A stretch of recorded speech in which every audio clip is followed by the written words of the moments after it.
Welcome back to my channel guys. आज की video में हम जिस आईपीओ के बारे में बात करने वाले हैं, ये केंड्रिक इंडस्ट्रीज का आईपीओ रहने वाला है एंड ये भी एक एसएमई कैटेगरी का आईपीओ है, बट ये आईपीओ बीएसई के एसएमई सेगमेंट में लिस्ट होएगा एंड ये भी एक गुजरात बेस्ड कंपनी का आईपीओ रहने वाला है। रिसेंटली मैंने जितने भी एसएमई सेगमेंट के आईपीओ के बारे में वीडियो डाली है, सारे ही गुजरात बेस्ड है, ये भी वहीं से बेस्ड है, बट उन वाले आईपीओ का जितना इशू साइज था उतने इस आईपीओ की कंपनी की वैल्यूएशन है। यस गाइस, ये कंपनी 31 करोड़ की वैल्यूएशन को लेके आ रही है एंड ये वाले जो आईपीओ का इशू साइज है ये 8 करोड़ 75 लाख रुपीस का इशू साइज है। एंड इसमें एक और चीज डिफरेंट है जो कि बाकी आईपीओ से डिफरेंट है, इसका जो शेयर प्राइस है वो फिक्स्ड है 25 रुपए पे एंड ये 10 रुपए की फेस वैल्यू पे आ रहा है। आपको 6000 शेयर का एक लॉट को अप्लाई करने के लिए ऑलमोस्ट 1.5 लाख रुपए देने होंगे एंड अगर आपको एचएनआई कैटेगरी में अप्लाई करना है तो मिनिमम 2 लॉट की एप्लीकेशन लगेगी जिसके लिए आपको 3 लाख रुपए देने होंगे। एंड इसमें एक चीज और डिफरेंट है, वो है इस आईपीओ की ओवरऑल रेंज से मेरा मतलब है कितने दिनों के लिए आईपीओ पब्लिक है। ये आईपीओ स्टार्ट हो जाएगा 29 अप्रैल को एंड ये एंड होएगा 6 मई को। बीच में सैटरडे से संडे भी है तो 2 दिन को भी निकालेंगे। चल गई, ये आईपीओ 6 दिन के लिए आ रहा है, बाकी ज्यादातर आईपीओ 3 दिन के लिए ही होते हैं एंड ये 6 दिन के लिए आ रहा है। एंड इसकी टेंटेटिव अलॉटमेंट डेट है 7 मई। रिफंड्स एंड शेयर्स क्रेडिट हो जाएंगे आपके डीमैट में 8 मई को एंड ये लिस्ट हो जाएगा 9 मई को। बात करें ये कंपनी करती क्या है एंड ये कब इनकॉर्पोरेट हुई थी। ये कंपनी 2017 की इनकॉर्पोरेटेड है एंड ये ज्वेलरी बिजनेस में है, मतलब कि वो सारे काम करते हैं जैसे कि बैंडल्स बनाना, नेकलेस बनाना, चेन्स बनाना, bracelet, nose ring, pendant, armlets, earring, ring, watches, luxury items या फिर वेडिंग की जो ज्वेलरीज होती है, ये कंपनी सब कुछ प्रोवाइड करती है। अब ये कस्टमाइज भी करते हैं लोगों के लिए एंड B2B सेगमेंट में भी ट्रेड करते हैं, जिसमें ये हाई एंड कस्टमर्स को भी देखते हैं, मिड लेवल कस्टमर्स को भी देखते हैं एंड नॉर्मल वैल्यू मार्केट को भी देखते हैं। अब ये कंपनी स्ट्रॉन्ग एम्फेसिस डालती है क्वालिटी कंट्रोल में, जिसका मतलब यही है गोल्ड या ऐसी चीजों में मेन चीज होती है आपकी हॉलमार्क ज्वेलरी जो कि BIS स्टैंडर्ड की होती है एंड उसमें छप्पा वप्पा लगाते हैं जिससे पता लगता है कि ये जितने कैरेट की प्रॉमिस्ड है उतनी ही है। तो उस वजह से इस कंपनी की जो कॉस्ट होती है ये रेगुलर बिजनेस से थोड़ी सी ज्यादा है, ऐसा इस कंपनी का कहना है, बट जितनी सबको ही कॉस्ट लगेगी उतनी इसको भी लगती ही होगी। एंड इस कंपनी के सिर्फ 9 एम्प्लॉइज हैं अक्रॉस डिपार्टमेंट। अब ये कंपनी गोल्ड ज्वेलरी भी बनाती है, precious and semi precious stones भी बेचती है जिसमें डायमंड्स, रूबीज या फिर क्यूबिक जिरकोनिया भी आता है। अब इस तरीके से देखा जाए 9 एम्प्लॉइज वाली कंपनी है ये, तो मोस्ट प्रोबेबली ये एक किसी शॉप से ही अपने सारी डीलिंग्स को हैंडल करते होंगे एंड ये एक कंपनी के तौर में इन लोगों ने रजिस्टर करा रखी होगी जिसका अब ये एसएमई सेगमेंट में आईपीओ लेके आ रहे हैं। ऐसे ही कुछ टाइम पहले एक यामाहा मोटर्स के शोरूम का भी आईपीओ आया था, बाद में पता लगा था कि वो एक शोरूम का है बट उसको ऑलमोस्ट 400-500 करोड़ की बिडिंग आ गई थी। तो क्या वो चीज यहाँ भी हो सकती है? वेल, उस टाइम मार्केट बूम पे थी, बुल मार्केट चल रहा था एंड इतनी ज्यादा गिरी नहीं थी जितनी अभी गिर रही है एंड अभी एंटिसिपेशन ऐसा भी है कि क्योंकि हो सकता है वॉर हो जाए तो मार्केट और भी ज्यादा टूट सकता है। तो क्या उस केस में इसको कोई भी सब्सक्रिप्शन आएगा? थोड़ा सा डिफिकल्ट है क्योंकि इसका ग्रे मार्केट प्रीमियम भी कुछ नहीं है। अब ग्रे मार्केट प्रीमियम से क्या पता लगता है एंड सिर्फ ग्रे मार्केट प्रीमियम पे ही निर्भर करना चाहिए? नहीं गाइस, ग्रे मार्केट प्रीमियम पे आपको सिर्फ निर्भर नहीं करना चाहिए क्योंकि मैंने कई बार देखा है कि एंड डेट तक भी कोई भी ग्रे मार्केट प्रीमियम नहीं होता है ना, जो कट ऑफ टाइम होता है उससे 2-3 घंटे पहले ही एकदम से ही सब्सक्रिप्शन बहुत ज्यादा आ जाता है QIB का, जिसकी वजह से ग्रे मार्केट प्रीमियम काफी ज्यादा शूट कर जाता है एंड जब आईपीओ क्लोज होता है ना उसके नेक्स्ट डे भी ग्रे मार्केट प्रीमियम बढ़ता हुआ मैंने देखा है, जिस वजह से लिस्टिंग के वक्त आपके जो शेयर्स हैं वो कई बार ग्रे मार्केट प्रीमियम से भी ऊपर लिस्ट हो जाते हैं। एंड कई बार मैंने ऐसा भी देखा है कि जब किसी इशू की ग्रे मार्केट प्रीमियम काफी अच्छी चल रही है बट जब वो लिस्ट हुआ है उस टाइम पे कोई भी प्रीमियम पे वो चीज लिस्ट नहीं हुई है, एट पार लिस्टिंग होती है एंड कई बार तो मैंने डिस्काउंट पे भी लिस्टिंग होती हुई देखी है। कुछ सेकंड के लिए प्रीमियम पे जाता है, फिर एट पार हो जाता है एंड एकदम से डिस्काउंट पे आ जाता है एंड उसके बाद कई दिनों तक तो वो इशू अपने लिस्टिंग प्राइस पे भी नहीं आता है। तो ऐसा भी मैंने कई बार देखा है। तो सिर्फ ग्रे मार्केट प्रीमियम के भरोसे नहीं रहना चाहिए, बट वो भी एक इंपॉर्टेंट फैक्टर होता है। अब अगर बात करें इसकी फाइनेंशियल परफॉर्मेंस की तो सबसे पहले बात कर लेते हैं इस कंपनी के एसेट बेस की। 2022 में इसका एसेट बेस ऑलमोस्ट 12.5 करोड़ पे था, 2023 में ये 15.5 करोड़ पे पहुंचा, 2024 पे 15.8 एंड 2024 31 अक्टूबर तक ये 15.98 करोड़ पे ही है। तो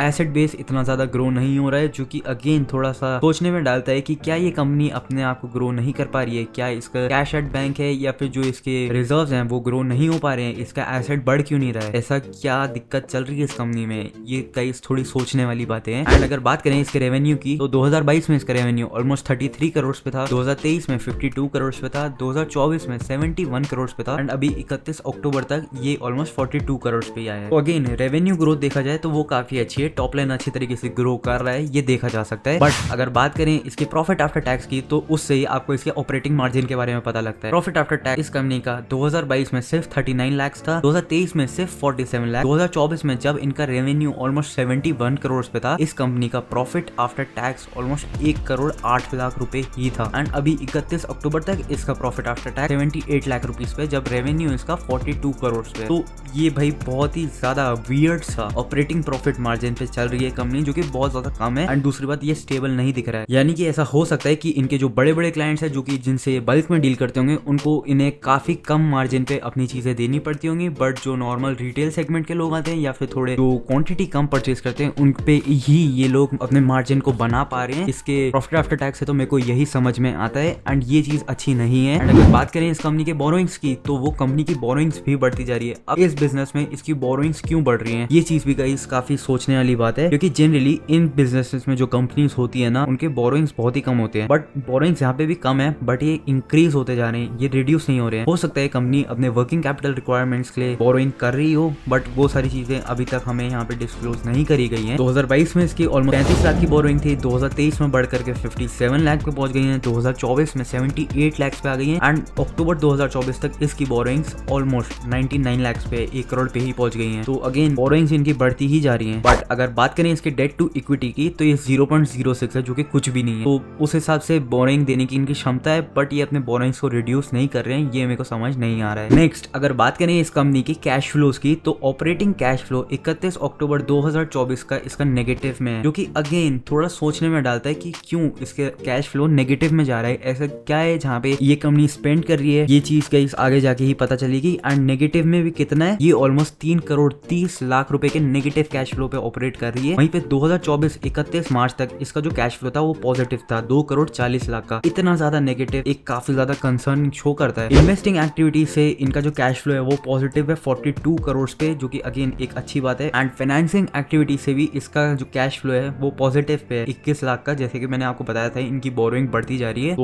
वो दिख रहा है इनके कैश फ्लो स्टेटमेंट में। एंड अगर अब बात करें इनके प्रोडक्ट वाइज रेवेन्यू की, तो गोल्ड से इनका ऑलमोस्ट 97% रेवेन्यू आता है, सिल्वर से 2% एंड डायमंड से नेग्लिजिबल ना के बराबर रेवेन्यू आया इनका 2024 में। तो उसके हिसाब से गाइस आपको भी पता है कि डायमंड की रीसेल वैल्यू कुछ भी नहीं होती है। सिल्वर एंड गोल्ड स्टिल काफी अच्छे हैं रीसेल वैल्यू से, बट ज्वेलरी फॉर्म में उनके मेकिंग चार्ज की वजह से ये चीज भी अच्छी नहीं है। अगर आप बिस्किट्स लेते हैं तब वो ज्यादा बेनिफिशियल है एक इन्वेस्टमेंट के पॉइंट ऑफ व्यू से। एंड अगर बात करें इनका स्टेट वाइज क्या रेवेन्यू आता है, तो गाइस 100% इसका रेवेन्यू गुजरात से ही आता है। तो अगेन ये शो करता है कि ये कंपनी लोकली काफी अच्छे तरीके से ऑपरेट कर रही है। इसका रेवेन्यू ऑलमोस्ट 42 करोड़ पे है सिर्फ गुजरात से, तो ये अच्छी बात है। ये तो हो गई इस कंपनी के बारे में बातें, ये करती क्या है, इसके फाइनेंशियल परफॉर्मेंस के बारे में हमने बात करी है, इसके जो स्टेटमेंट्स हैं कैश फ्लो है इसके बारे में बात करा है। अगर हम की मेट्रिक्स के बारे में बात करें, रिटर्न ऑन कैपिटल एम्प्लॉयड, तो वो 10.85 का है, क्योंकि अगेन अच्छा है। बट जो इंडस्ट्री स्टैंडर्ड है वो ऑलमोस्ट 14-15 पे चलता है, तो उसके हिसाब से इसका जो रिटर्न ऑन कैपिटल एम्प्लॉयड है वो थोड़ा सा कम है। एंड अगर आप टाइटन का भी return on capital employed, return on equity देखेंगे तो वो ऑलमोस्ट 32 और 22 पे है, जो कि बहुत ज्यादा है। एंड इसका सिर्फ 10 का है, तो उसके हिसाब से गाइस इसमें क्यों ही इन्वेस्ट करना है, जब ऑलरेडी लिस्टेड इतनी बड़ी कंपनी इतना ज्यादा बेटर आरओसी पे ऑपरेट कर रही है, तो इसमें क्यों पैसे डालना चाहेंगे आप, इसके बारे में मैं समझ नहीं पा रहा हूँ। एंड बात करें इसके EPS and price to earning ratio, तो वो भी बहुत ही खराब है। इसका प्री आईपीओ ईपीएस 1.21 पे है, जो कि पोस्ट आईपीओ 1.07 पे आ जाएगा। एंड प्री आईपीओ इसका जो प्राइस टू अर्निंग है वो 20.74 पे है, जो कि पोस्ट आईपीओ 23.31 पे पहुंच जाएगा। अगेन गाइस ये बहुत ही बेकार नंबर्स हैं। प्राइस टू अर्निंग तो स्टिल सही है, बट जो इसका अर्निंग पर शेयर है वो बहुत ही बेकार है। एंड ऐसी बहुत सारी कंपनीज है, जैसे कि आप टाइटन ही ले लो या कल्याण ज्वेलर्स ले लो, इनका almost 9 times earning per share पे वो कंपनीज ट्रेड कर रही है। टाइटन का अर्निंग पर शेयर गाइस 9.22 है एंड इसका 1 है, तो वो नंबर 1 कंपनी है एंड स्टिल अपने आप को इतने अच्छे तरीके से मेंटेन कर पा रही है। वहीं पे ये इतनी छोटी कंपनी के होने के बावजूद इतने बेकार नंबर्स हैं इसके, तो उस हिसाब से मेरे अकॉर्डिंग तो भाई इसके फाइनेंशियल मैट्रिक्स को देखे ये एक नो होने वाला है। बट अगेन आगे देखते हैं इसका जो इशू का ऑब्जेक्टिव है वो क्या है। ये कंपनी ऑलमोस्ट 65 लाख रुपए जो इनको 8 करोड़ 75 लाख मिलेंगे, ये पूरा एक फ्रेश इशू है। मैं अगेन आपको बता देता हूँ, ये मैंने बताया नहीं था, ये ऑफर फॉर सेल नहीं है, ये एक फ्रेश इशू है। ये जो सारी कंपनी के जो भी ये पैसे मिलेंगे इनको, ये जो 35 लाख शेयर्स इशू करेंगे, ये सारा पैसा इस कंपनी को मिलेगा। ये किसी भी इन्वेस्टर को नहीं जा रहा है, ये इस कंपनी में जाएगा, क्योंकि जिससे ये ऑलमोस्ट 65 लाख से अपने वर्किंग कैपिटल रिक्वायरमेंट्स को फुलफिल करेंगे एंड 18 लाख रुपए से अपने जनरल कॉर्पोरेट पर्पस को एक्सपेंसेस को मीट करेंगे। तो ऑब्जेक्ट ऑफ इशू तो ठीक ही है, बट इनको वर्किंग कैपिटल रिक्वायरमेंट के लिए अगर इतने कम पैसे चाहिए तो इतने ज्यादा पैसे क्यों डिमांड कर रहे हैं, या ये उस पैसे से अपनी बोरोइंग कम करेंगे? अगर ये करेंगे तो इनको ये चीज अपने ऑब्जेक्टिव में बतानी चाहिए थी, बट अगर नहीं करेंगे तो उस सारे पैसे का ये लिए क्या यूज करेंगे, इन्होंने ये चीज अच्छे तरीके से नहीं बता रखा। अब इस आईपीओ के लिए क्यों नेगेटिव मैं बोल रहा हूँ, सबसे पहले गाइस ऑलरेडी लिस्टेड प्लेयर बहुत बेटर कर रहे हैं। ये एक एसएमई सेगमेंट की कंपनी है, अगर इसको आपको अलॉटमेंट मिल भी गया, बेचते टाइम बायर्स नहीं मिलेंगे एंड आपको डिफिकल्टी हो सकती है इसको बेचने में। दूसरा, ये बहुत ही छोटी कंपनी है एंड इतने हाईली कॉम्पिटिटिव इंडस्ट्रीज में बड़ी कंपनीज के साथ लोग ज्यादा ट्रस्ट करते हैं। B2B सेगमेंट में भी ट्रेड करती है जिसमें अच्छे परफॉर्म कर रही है, बट रिटेल सेगमेंट में अगर देखा जाए तो लोग कल्याण ज्वेलर, टाइटन या फिर PN गार्डगिल ऐसी जगह में जाते हैं। इधर कोई क्यों आएगा। इनकी वेबसाइट भी अगर आप देखेंगे तो